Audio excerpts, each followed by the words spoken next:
In this Python Django tutorial, we will learn how to use a for loop in an HTML template. Let's jump into an example right away. In the previous Django tutorial, we learned how to send an HTML file as a response. When a request was made to an empty path or /home, the home function was called.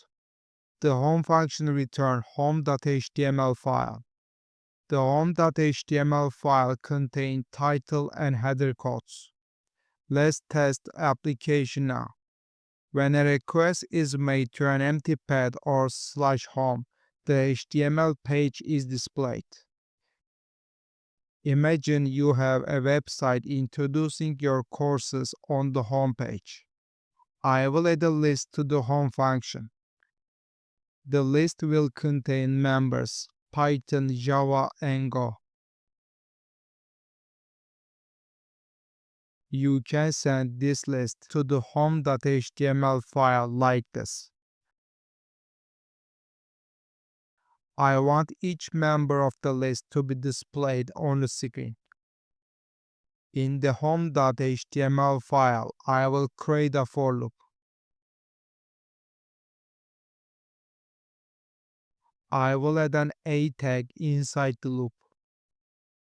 The course value will be used as the tag content. I will add an HR tag after each item. I will then end the for loop. Remember to save all the files where you made changes. Let's test the application again. When a request is made to an empty URL or /home, the home function is called. Clicking the buttons redirects you to the specified URL. However, these URLs don't have any defined routes yet. Now let's make the necessary URL definitions for Python, Java, and Go. I make a definition for Python, Java, and Go in the URL file.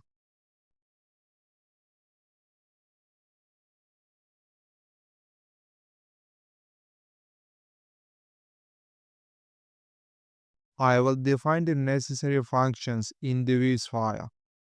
I want them to return a simple HTTP response.